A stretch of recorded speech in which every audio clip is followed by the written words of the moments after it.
Hello, everybody. Guess we're going to be starting up a little bit earlier than expected. My name is Grover Wimberly, and I'm going to be showcasing. I'm going to be talking about showcasing your indie game at an expo, physical or virtual. This was a talk I did a couple of months ago for the IGDA Las Vegas chapter, but unfortunately, I did that in February, right before COVID hit the states really badly, and a lot of the information I presented in that presentation is either obsolete or really doesn't make sense in the what I would call post 2020 after this pandemic. So consider this an updated, up to date version of that talk, and we'll hop right into it. Let's see. There we go. I just want to start off with a disclaimer. We're in the midst of a pandemic, as you all well know, and the information that I'm going to share with you today should be taken as of the date of this presentation. Our situation now is a lot different than it was 2 months ago, 4 months ago, and I imagine that it's going to be a lot different than it is 2 to 4 months from now. So maybe things I might say in this presentation might not even make sense then. This is all kind of unanticipated, and this is different than anything else we've really went through in the industry before. So yeah, this is just my disclaimer. Situations may change. Yeah. What? The following presentation is based off of my own experience, and these should not also be followed as strict guidelines. Depending on how you're developing your game, how you're marketing your game, your experience may vary. So who am I and how did I get here? I have been an indie game developer since 2004. Back then I was just making games for fun. I was just crashing into the walls and seeing what happened. After I graduated from college, I decided to form an indie game studio with 2 of my close friends, and we released 3 games. And now we're working on a few more. So that picture there is from a happier time when we can all meet in person. That was us at E3 from a couple years ago. And because of just the nature of our indie game business, and we all have day jobs and moonlight doing indie game development on the side from our day jobs. And I'm just going to be sharing a lot of pictures from our team going on this presentation. This was all taken before lockdown, so don't take that as like a panic, like we're meeting in person or anything like that. All right. So what conventions have we been to? We've been to Playcrafting Expo, Indie Game Night, Retro Gaming Expo, Level Up Expo, Game On Expo in Phoenix. We've visited GDC. We've done GameCon, and we've been rejected from Indiecade a lot of times. But I think we got into one of them like a couple years ago. So before I talk about how things have changed post-COVID, I'm going to give kind of an update on my original presentation. And I'm going to talk about demonstrating at physical conventions. I'll talk about the good, the bad, the ugly. And then I'll talk about what to kind of keep in mind of when things open up again and we do eventually have in-person conventions. So the good part of demonstrating at a physical convention is that, when you're demonstrating your game, you get a lot of player feedback. There's been so many people who have played our games. As you can see with the picture of the 2 people in the Pikachu cosplay, we have a mobile game that was designed for 1 player, but they, 2 siblings got together and started teaming up to play. And that's like, oh, wow, we never really anticipated, 2 people playing on a touchscreen device for a single player game. It's a great opportunity to make good first impressions. People come by and they really like the game. You can meet them, and they'll have that experience of meeting the creators of the game. It's a giant morale boost for you and your team. People will feel. Your team members will feel empowered that, hey, I got to show off the game that I worked on to 10,000, 20,000, 30,000 people. And it just like, oh, they really like this part. I'm going to make this level this way, or I should make more levels like that. So yeah, great morale boost. And it's a great learning experience to see how other people play your game. There have been so many boss battles in our role-playing game Celatria to where we designed something that we thought that it should be played, and then when we gave it to somebody else to play, they thought of a completely different strategy that we never thought of. So it's a great insight on getting just play analytics on how players play your game. Some of the bad things about demonstrating at a physical convention. You need to know the convention you're attending. There's been some times where it's like, oh yeah, we're paying, $500 for a booth, and it only has like 2,000 people come, and it's like, okay, why did we not do our research on this beforehand? So, what we've done since then, we look at YouTube videos with like people walking around the convention. Are there a lot of people walking around? Do they, what do their crowds look like? Do they have people that are interested in games? Is it focused on games? Is it an anime convention where games are kind of like the side focus, or is it a gaming convention where people are there and they're trying to look for new games to play? And kind of like what I mentioned, it's like be wary of new conventions that pop up that have really expensive booth or setup fees. If it's their first year or their second year, maybe talk to them about, either being able to cut a deal on a cheaper booth or something like that, to be able to help them help you. And another thing that is uniquely a indie game problem is that if you're developing an indie game with an original intellectual property or IP, it's really, really hard to sell that to people unless you can relate it to something, right?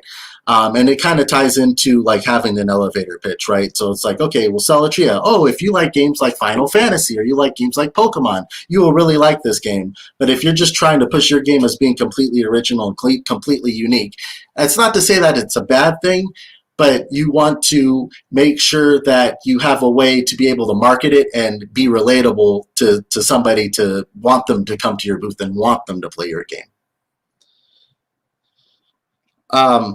If you demonstrate at a convention, it is very, very hard to say where you're going to be placed.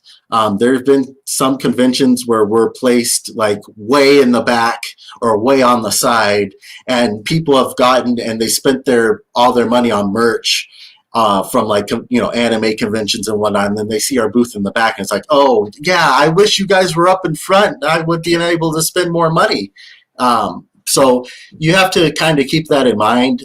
If you have a really terrible placement for your booth, maybe have a team member of yours like go to the front or where there's a lot of foot traffic and hand out flyers or cards or something and say, hey, try to direct them to your booth. It is really luck of the draw and that kind of thing. And this applies a lot to anime conventions, but we're in a really weird place as indie game developers, right? There have been some anime conventions where we would try to go and get a booth, and they're like, oh, okay, you can go in the artist alley, but most artist alley doesn't have electricity, right? Or you have to pay for the electricity or something like that. Or we get to, oh, you're an exhibitor, but you're not selling anything. You're just trying to demonstrate your indie game. So then you're paying an exhibitor's fee when you're not going to be making a lot of money back on that unless you have something that's really popular. So I wish that more conventions would take mind of indie game developers and give us more of a voice, that we're kind of in between that artist alley table and not quite at an exhibitor level. We don't need something really huge, but we still need electricity to be able to operate. All right, so the ugly.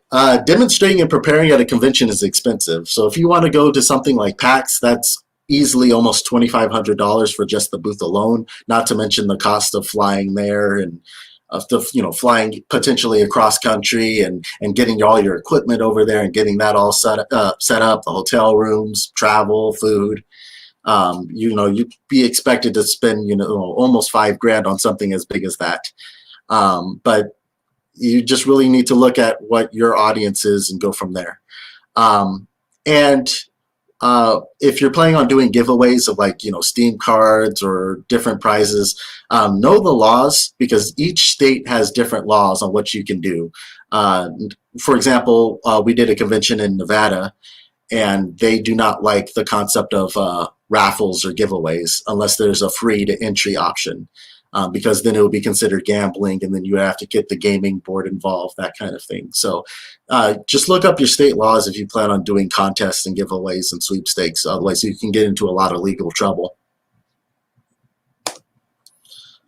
Yeah, kind of what I was talking about. These were some of the prizes that we gave away on that giveaway. We had it so if they played our game, which was the free entry option, they would get a ticket. If they signed up on our social media or followed us on Discord or Twitter or Instagram, they would get additional tickets to where they can have a chance to win the prizes. But one of the downsides of that is that we noticed that rightfully so, people wanted on Saturday, right? People wanted the Switch. So they would sign up, they would follow us, they would do anything that they could to get as many tickets as they could for that Switch. But as soon as that Switch, as soon as they didn't win, they unliked us, they unfollowed us. So on that Saturday, we had a giant spike of people who followed us and people who were really talkative on our Discord. And then as soon as that convention ended, they either left or they weren't interested anymore. So we learned the hard way that, trying to motivate people to sign up, to get people to follow you just based off of trying to draw prizes from a sweepstakes was a very, I'm going to say, short-sighted way to get a giant boost of followers, because they weren't there for the long haul. They were just there because there was an incentive to join, not because they liked what you had to offer. So this is something that I just added for kind of this post-COVID thing. Now I got that from SpongeBob where Squidward's going, future. So our future right now is looking kind of bleak, right? In-person conventions have been canceled till further notice. And we're moving towards that virtual convention setup, like just what we're doing now. I'm doing a virtual talk, right? But eventually things are going to reopen at some point, and these are some things to kind of look forward to. For our future conventions, what we're going to be planning on doing is we don't want a bunch of people crowding around our demo like we have had in past conventions, and we're thinking about making something either an automated booth to where we have just demos of our games going on a loop. Or we plan on having somebody, constantly sanitizing the controllers and only keeping it to okay, 2 or 3 people can be in our booth and that's it. And then everybody else has to be 6 feet away, or we'll have, additional monitors around so that people can see it without having to be up close and looking at the gameplay. But all of this will have to be added cost, right? So these are all things that you're going to have to consider if we're going to go back to an in-person convention setup in the times of COVID, or post-COVID rather. So just keep these little bullet points in mind. Also, what I would highly suggest is have a game demo available online at the same time that it's playable at the convention, because there's going to be a lot of people that are going to walk by and it's like, yeah, I don't want to do that. I don't want to touch these controllers. I don't want my kids to touch these controllers. Where can I play this on the internet? And then you just give them a flyer and be like, oh, check out our Steam, wishlist us on Steam, follow our social media, join our Discord, and you can play the game demo from there. It should be easily accessible so that anybody can play from their own devices as well. So next I'm going to talk about demonstrating at virtual conventions. So, I'm preaching to the choir here because you're all at a virtual convention right now with talking about indie game business, right? I think they've been on the rise since this year. Every convention has tried to find a way to do a virtual equivalent. Some have, fared well better than others. Some have just outright canceled. And the 2 pictures that you see here, the one on top is from PAX. I think it's from either earlier this year or last year. I think it's last year because it shows Link's Awakening there. And at the bottom there, you see the Steam Game Festival, the summer edition that they had in June. That was made as hey, are you working on a game that's going to be released in the next year on Steam? Join our festival and, get people playing free demos of your games. I honestly think that this is going to be the future. It is very inconvenient for, tens of thousands of gamers to go to like an event like E3 or to go to an event like PAX, and they're waiting in line for 1 or 2 hours just to play a 10-minute demo of your game. It just, when we have a digital medium like playing video games, it just seems very counterintuitive that people are waiting hours to just play these little demos when they can just easily download something on their device and play it, especially like in the times of like Nintendo Switch, or having a touchscreen phone to where you could just play games right on the fly. It is much cheaper than physically having to travel up to set up and tear down, right? I'm happy I can do this straight from my own home. I don't have to leave anywhere. Like I said, I just don't see the industry just going back to the way things were. It's just people were very resistant to change because that's how it's always been, until we were kind of forced to adapt.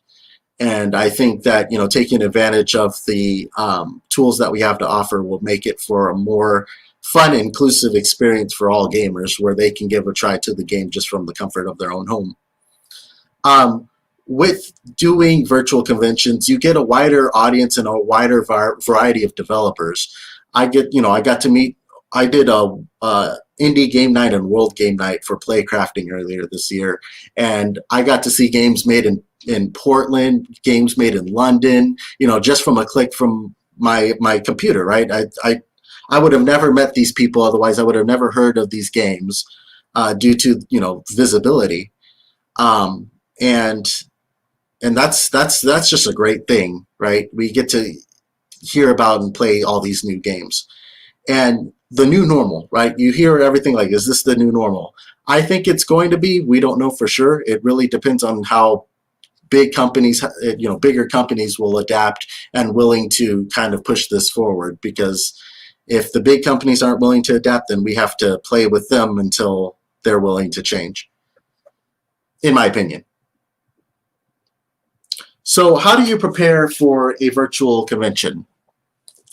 First impressions matter so much more for virtual conventions, because with physical conventions, right, you have people coming by your booth. We have people coming by our booth and just looking and just walking away. But for a virtual convention, they have, to get to your page at all, they have to be somewhat invested. They have to see you somewhere. And you want to do whatever you can to keep them there. I know they talk a lot about in indie game business about a sales funnel, where you want to get them deeper into the funnel to the point where they actually purchase the game. And how do you get them into that funnel? You want to make a good first impression. You want to keep them there. You provide that demo, have that demo ready, have good screenshots, have that video ready. Anything you can do to kind of keep them interested and intrigued in your product. Another difference is, like with a virtual convention, you have to know what type of convention it is. Is it like a Steam Summer? Is it like the Steam Summer Festival, where you just go and there's just a bunch of games just laid out for you to be able to play at any time, and then there's like live streams of developers going on? Or is it a convention like this where there's strict, like from 1 to 2 p.m. I'm talking, from 3 to 4 p.m. somebody else is talking, and they're going to be presenting their games? You have to figure out what type of convention that it's going to be. And then you look at, like, has this convention been held before? Is this their first time doing something like this? And just like when I talked about physical conventions, you want to just kind of gauge how many people are going to be there and know who you're going to be talking to. And to the right there is our game seller trio on Steam. I highly suggest wishlisting it. So where can you find virtual expos? I feel like this is kind of a little bit obvious, but I still want to talk about it. How did I find about this one? Word of mouth from friends in the industry that told me that I should talk at this kind of convention. Google, I just did a quick search for Indie Game Conventions 2020, and there's just a bunch of dates and events and stuff, and you could just go and just look it up on your own and see what is there that you can go for. I wanted to avoid listing out expos because it's really come and go, especially with right now. It's like, okay, well, is this going to be held? Is this not going to be held? Um, it is just, everything is just up in the air at the moment. Oh, whoops. There we go. Your local IGDA chapter, just talk with fellow game developers in your area, see where they're going, see what they're doing, and learn from them, and try to go from there and be able to demonstrate. And Discord, cough, Indie Game Business Discord. So if you haven't joined the Indie Game Business Discord, I highly suggest doing it because there's just a treasure trove of all kinds of interesting things that you can find out about. Yeah, no, they didn't pay me to say this. I'm just I genuinely find that to be useful. Some tips and suggestions. So this is a kind of a holdover from my previous presentation. But this was a mix of asking people in the industry what they thought and my own experiences. Don't show the same content over and over again. At least from us showing early builds of Solitria, they're like, oh yeah, you're showing the lava puzzle again? Okay, I'll solve that. And then at that point, they're just kind of trying to beat a record or something. If you've been working on your game for a long time, and you feel like you want to show it again either make it like an encore presentation or show off primarily new content that you've built since that last convention. Focus on the new stuff. Be on time. I am notoriously late to everything, and people will remember that, and people will give your booth away. So don't do that. Be on time. And then 1 or 2 months ahead of time. Don't try to cram it into the last minute. Don't try to get the demo done the day before. The worst thing that you can have happen to you is you're trying to demonstrate and things don't work, right? Things, it's always useful to be like, okay, this new feature that I tried to add last minute didn't work. Here's my other build that I have ready. Always be prepared. Oh, and then use that time after you get your demo done to start making some promotional material, right? Start posting on social media, start getting awareness like, hey, we're going to be at this convention, postcards, anything that you can do to get the word out would be helpful. Print. This is one that I noticed because like booth numbers at conventions that I've been to or demonstrated at, they tend to come in really, really late or last minute.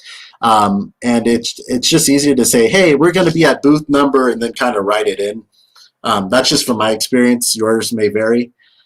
So I just printed up a bunch of generic postcards that have kind of either meet us at the Win Indie booth or meet us at booth number and then leave that blank so we can fill it in. Don't be afraid to say that your game is like insert popular game here. Solitria, which is what you see here, Melanie from Solitria on the right there. I'm not afraid to say that, hey, it's Final Fantasy. We took a lot of inspiration from Chrono Trigger and Paper Mario and Final Fantasy. So like, don't be afraid to say your game is like that. If that gets people who are interested in those types of games to your booth, then go all for it. And then get your game down to a 15 to 30 second synopsis so people walking by know what it is really quickly. Hey, you like Final Fantasy? Come to our booth. Hey, you like Super Smash TV? You like twin stick shoot 'em ups? Come and play Spellbearers. You want to be able to quickly say it so that you get people's attention without having to go on a 5-minute talk about what your game is about. This is one thing that we've just started doing. Contact the convention ahead of time. They mostly have press lists of like streamers that are coming, gamers that are coming, big name like interviewees, and then start contacting them. Start telling them, hey, I'm going to be at Level Up Expo in April of 2020. Please come to it. Well, maybe not April 2020, but I'm going to be at Level Up Expo. Come and visit us. We're going to be at booth number whatever. And then, and remember them. Remember that you made contact with them. Get that press list. And wear good shoes. I can't emphasize it If you wear flip flops or if you wear something that's not comfortable, your feet are going to hurt. Even when I was wearing comfortable tennis shoes, my feet still hurt for 3 to 4 days after a convention's over, at least physical convention. It's another benefit to a virtual convention. Your feet don't hurt afterwards. And my last tip, and this is really dependent on how your game is developed and who you're developing it with, but be willing to make adjustments to your game on the fly. There have been some times where day one of a convention, people are just struggling to finish the challenge that we set out for them in our game. And after day one, we're all like scrambling to get back to either our hotel room in the case of like GDC or something, or just scrambling to get back to my house after Level Up Expo and like, okay, this boss is too hard. We need to nerf that a little bit. We need to buff these healing spells a little bit. And we're like up until like 11 p.m. to 1 at night trying to just make adjustments to it so we can upload it to the build there for the next day. If it's too difficult, make it easier. And also get feedback, right? After they play the game, ask them to fill out a survey, ask them to put in feedback. Did they like it? Did they not like it? What didn't they like about it? What did they love about it? We use Google Forms for our games, but if you don't have time to do Google Forms, or if you're in a place where internet connection is really spotty, pen and paper, old school pen and paper will work just as well.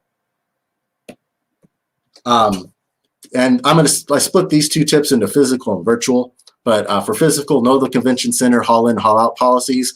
The last time we went to Level Up Expo, we found out that we were on the second floor of the convention center and not the first floor. And trying to get our stuff out when everybody else was trying to leave was a pain. So know that beforehand, and then make sure you're prepared to deal with that kind of stuff. For a virtual convention, know the URL, know the time, adjust for time zone as needed. Even when I saw that this talk was at 1 p.m., I was like, is that 1 p.m. Eastern or is that 1 p.m. Pacific, right? And then you want to make sure that because there's been some times, and I talked to our team about it a lot, to where it's really important to note down the time zone of your events and what you're going to be doing, because not everybody's in the time zone, not everybody observes daylight savings, and we need to all constantly need to mention that, hey, it's 1 p.m. PDT or 1 p.m. Pacific time. And very, most importantly, be friendly, right? Nobody likes an asshole.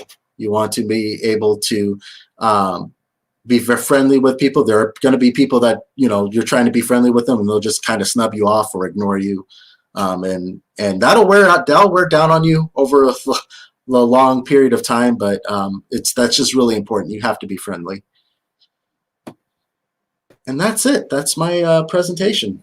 I am open. Oh, P.S. Wishlist our games Celatria and Spellbearers on Steam, but I'm happy to take questions. Do Grover, pop in the link to your wish list on the chat in that way, okay, or ping it to me and I'll post it in there. So one, I've got a piece of advice for you on sure. your feet hurting for 3 days. No matter how good your shoes are, go to CVS, Walgreens, whatever, and buy a Dr. Scholl's insert.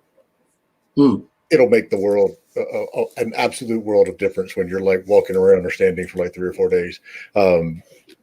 That's my secret, especially since I used to go to conferences in All Stars, and it's those things have no padding at all. But yeah, swing down to the store and grab you a pair of inserts, and it will be a massive help. So questions, and keep in mind, you can pop them in chat wherever you are watching. You can drop them in the Discord, and we will see them and get them posted over. But if you have questions about any of this, showcasing virtually or physically, that's what we are here to answer.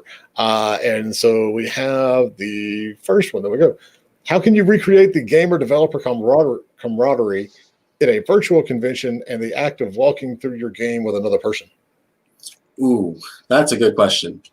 I would suggest in a virtual convention, the walkthrough. I think what I personally would do, I would put a lot of emphasis on a tutorial. A lot of people, when I would go to like even GDC and I walk around like the game hall, right? There's always like somebody there to like walk me through the game, but I was like, all the stuff that you're walking me through the game in person, this would have really just helped in an in-game tutorial. It would have been the best tutorial ever existed. But it's a fine line because, especially when you're dealing with gamers who have played a lot of games, some Right. developers create tutorials that I want to chunk out the window within 2 minutes of starting them. It's like, creating a good first time user experience. I just love the phrase fatui. I like saying fatui. Sure, Creating sure. that first fatui it's hard, and to get that balance right. So if you put too much emphasis on the tutorial, you're going to get people like me that are like, all right, I'm done. Let's go. I feel like I feel tutorials require a different type of game design I'm of the mind that the tutorials should not be written by the person who might primarily develop the game because they know everything about the game, right? It needs to be it needs to be kind of like you're watching the person play through the game, right? And you have to see where are they constantly messing up, and then have like somebody else on your team that, or maybe somebody else that's from another team but on the same like company or something like that, play through it, give their feedback on it, and kind of get their input on what they would want to see in a tutorial. Because yeah, if you're making a tutorial based on somebody who knows everything, it's really hard to teach it as like a first time experience. The game Cuphead, right? Really difficult game, but the tutorial teaches you all you need to know to be able to play that game. You need to parry the pink stuff. You need to jump. You need to jump and shoot. You need to jump and dash. And then they throw all these complicated things at you. But the controls and whatnot and the tutorial I feel is kind of top notch for that game. Let your mother play the game, and she can walk you through what she likes and what she doesn't. It's kind of like the marketing spiel. So Yeah. So Buddies from YouTube has and I think this is the phrase I'm going to use from now on out to reference live events. Do you find the numbers between virtual and meat space conventions are similar? Okay, I like the word meat space. I might use that. I love that. Yeah, next time I do this talk, I'll do the difference between virtual and meat space conventions. No,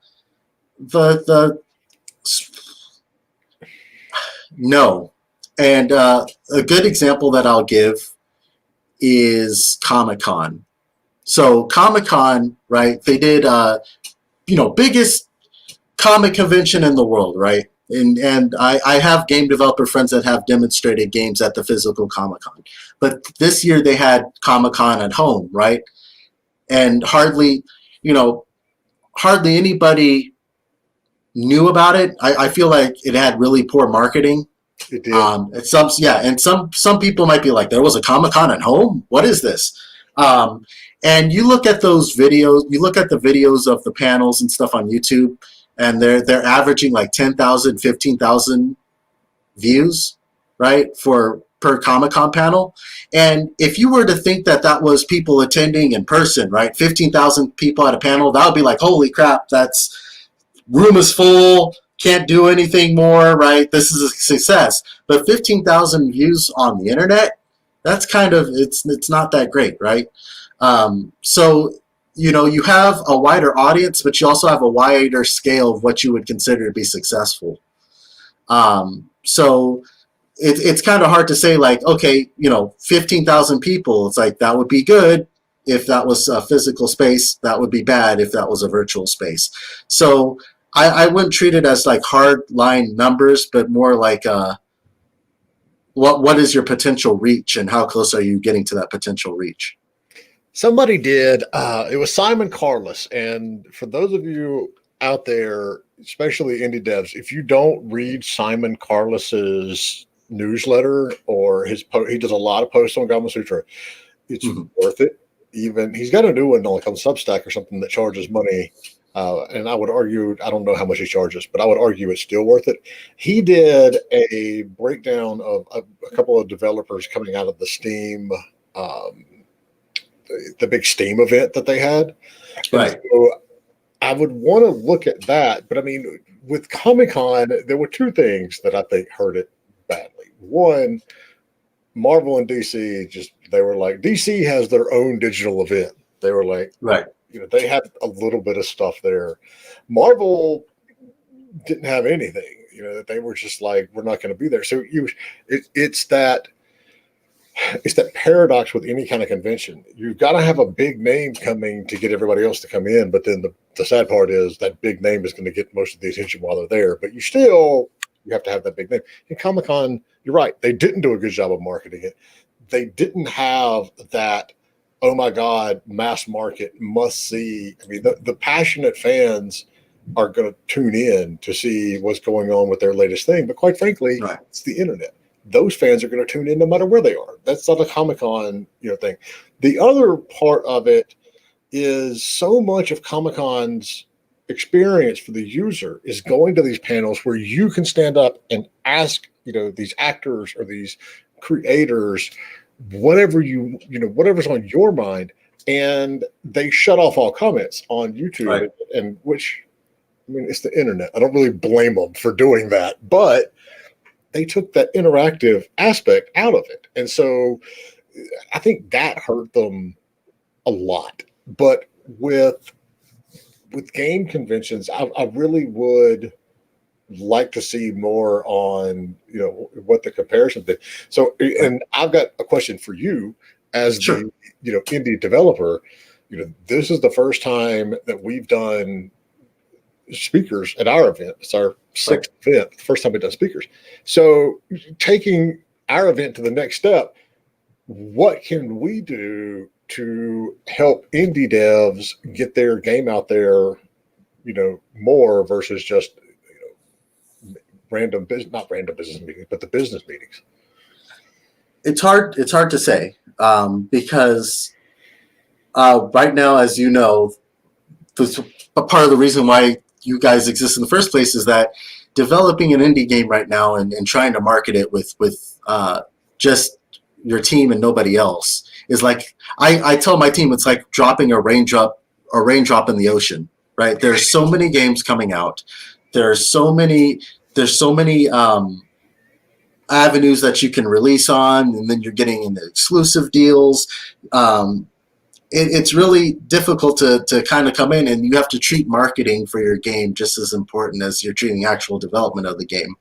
And it's something I personally really didn't take seriously until maybe a couple of years ago. And I've been doing this for almost 10 years for indie game development.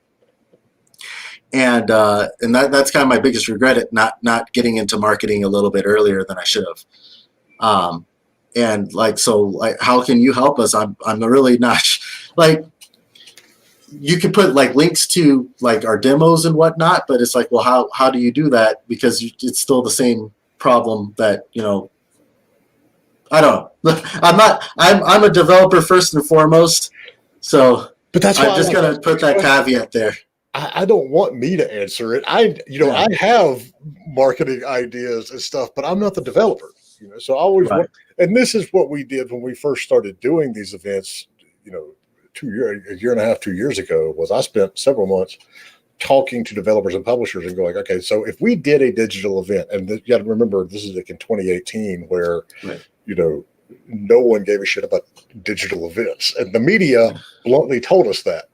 It was a lot of having these conversations and saying, okay, what do you want out of this? What can we do to help? And so that's and I'll pose that out there to anyone watching this now or whenever. If you have suggestions on how to make the Meet to Match and indie game business events, better for you, then tell us. That's what I want to know. Mm-hmm. All right. So you were talking about promo materials.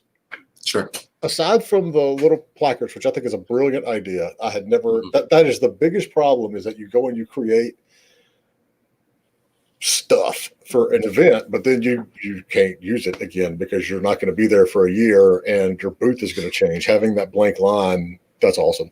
What other kind of promo materials have you found to be useful, and which ones are a giant waste? So we developed for the first couple of years. We developed keychains for our characters. So Melanie, who you saw a little bit earlier, she's the purple-haired lady that's holding up the sword. That's kind of our unofficial mascot for Wimberly. And what we did originally is we would hand those out, but we didn't have our logo. We didn't have like a call to action on those keychains. People just like the keychains of the characters. So, I imagine they took them home and it's like, well, what game did this come from? I don't really know, right? So what we changed for, I think we started it either last year or this year before the lockdown. We started putting either like Wimberly, like really small on the keychain so that they can see where it came from with like a little circle behind it so that they can clearly see what it was from. And that seemed to help a little bit. And I think we did like interactive games and stuff so people would really remember who we are and whatnot. And that was from our marketing team. So. Sorry, we're getting ready to get one hell of a thunderstorm. Oh, yeah, fair. So when you're doing your promo stuff, what are the best social media channels that you've seen to get the word out? And does it differ between a physical and a digital event? Our best social media channel right now has been Instagram. I've noticed that a lot of people... I've noticed that Instagram has been very, very positive in the way that very positive feedback. There's been a lot of likes on our photos. There's been a lot of positive comments. Facebook, not really that much. We maybe get like a like here or there. Twitter is also pretty decent. And then Discord has just been, people will join it, but then they don't really interact with the Discord. So it's kind of like plateaued a little bit.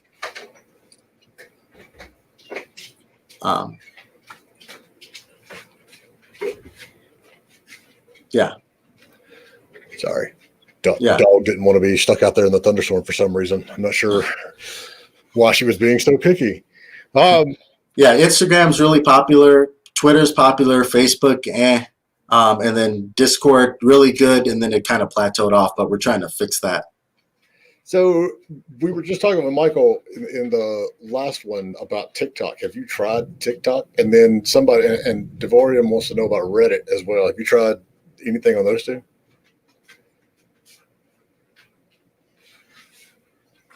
Can you guys still hear me? Yeah, we got you. I was like, are you being really still or did you freeze up?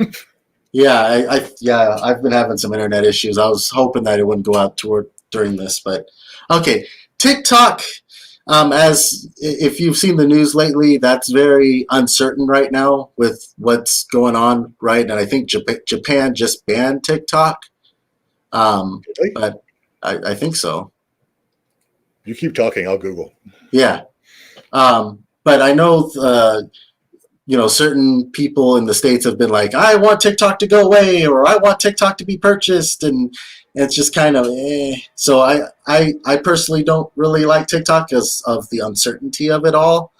But we'll have to see what happens and if it's here to stay or if Microsoft might ruin it. No comment. So I'm looking, and it looks like they are potentially. And so Michael and I were just talking about this and how we don't think TikTok's going to get banned here in the States because it's not a security thing; it's a political thing. Right?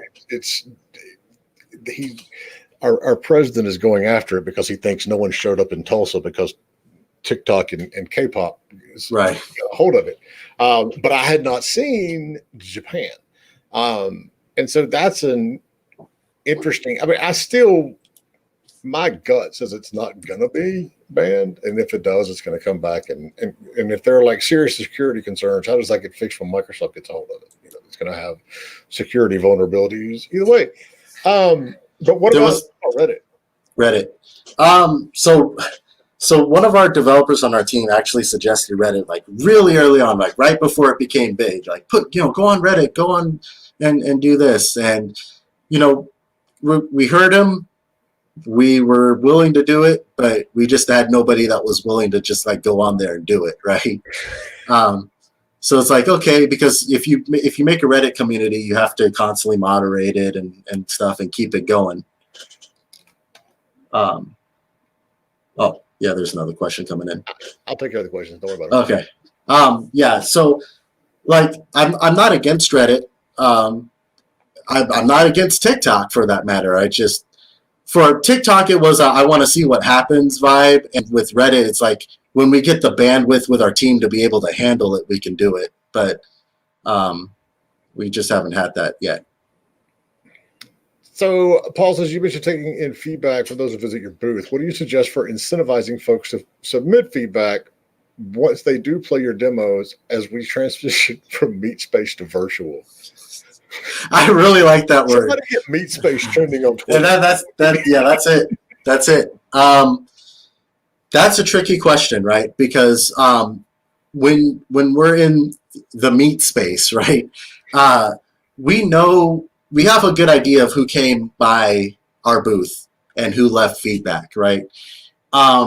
Whereas in the virtual space, you don't know. You have to kind of take it with a grain of salt, because you don't know if somebody's doing it and they're leaving good intent, or somebody's saying that your game sucks, right? I'm going to go back to that whole Comic-Con discussion, where Jay, you said that they banned comments on Comic-Con at home, right? But it took away that community aspect, right? So it's like, well, where do you draw the line with like censoring voices and feedback on who plays your game, and being subject to abuse and people who are trolling your game just because they can? Oh, are you looking for me to answer that? I ain't lying. I was sitting here watching your game because I'm a huge fan of Smash TV. Oh wait, no, he's froze up again. Okay, so that's what it was. All right, so we'll see if we can get him back shortly. In the meantime, keep popping the questions in there. We've only got like 5 or 10 minutes left anyway, and so but Grover's on the server. I mean, he's on our Discord server at discord.gg/indiegamebusiness. So you can chat with him there, or many of the other places that are out there right now. I'll keep an eye on him and see if he might have lost internet. It's a interesting thing when you're trying to figure out Reddit, because Reddit is such a different beast. But I encourage anyone who has an idea on how to do it properly. I will have you on the podcast, to talk about it, because it's something that we see, a whole lot. And we're always looking for ways to up the game here on the digital side. We've given talks on how you should approach, the publishing end of it. But, the big question is when you have things like Steam and they do the big Steam festival, it's like, yeah, you're getting a lot of folks coming in and playing these games on Steam, but at the same time, there were 9,000 demos. It's like, how do you stand out from that crowd as well? And it becomes that same perpetual jump with marketing and standing out from the crowd. So I think we may have lost Grover. It's all right. We can get him back, and we can get him on the podcast too. So this is what we got. 15 minutes before our last speaker of the event. One, if you have any feedback on the event, then absolutely. Oh, there we go. Hi. Yeah, sorry about that. Oh, you're good. We've got about 5-10 more minutes. Yeah, so I cut out right when you were talking about playing Spellbearers. Yeah. So yeah, Spellbearers is kind of a medieval Super Smash TV. So if you like Smash TV, you will really like Is there a voice that's going to tell me I can win big prizes, big money? We haven't implemented voice acting yet, but I cannot say yes or no at the moment. We're trying to get the main game done first. So I just said while you were gone, the getting to a place where we're always looking at how we can help the indie teams. So, right. If there are things that we can do, I mean, yeah, there's a fine line. I think the easiest thing that we can do is, have a directory or have something featuring indie games, because the ones that are ready to be promoted are, of course, we have the business passes so you can actually pitch them to publishers. But I think there's things that we can put in that profile that make it easier to, post a video or link to the demo or the Steam page. That would be one thing. But the other part I wanted to talk about was the press list. And so you said, when you're going to the meat space conventions, you can call ahead and get a press list. So this was the first time, this event was the first time anyone had asked me for a press list. And so I had no idea what it was. I don't run, this is the only conference I've ever run. I had no idea. We had somebody go, can we get a copy of your press list? And I sent it over to Michael, and I'm like, what the hell are they talking about? And he's like, well, the list of the press that are going to be there. And I'm like, I have no idea. It's a digital event. Any press watching YouTube can get there. So that's one thing to keep in mind. When you're dealing with a digital event, they're not always going to have a press list, because, we can give a list of people who are speaking, or we always put list of who's attending on the main page so you can see that. But it's much harder for us on the digital side to go, okay, it's easy at E3 and GDC, who has passes, and you're typically catering to the press. We don't. We're not gated off by anything. So anyone who's watching on YouTube, Facebook, Twitter, or Twitch, can watch us. So our press list is anyone or no one, or most likely somewhere in between.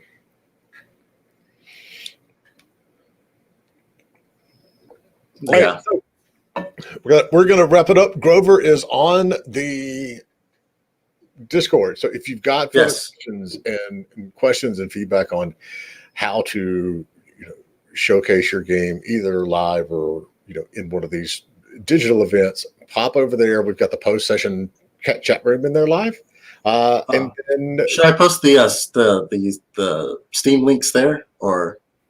We had them, didn't we? We posted. I put them in the private chat, but I don't think they can see that.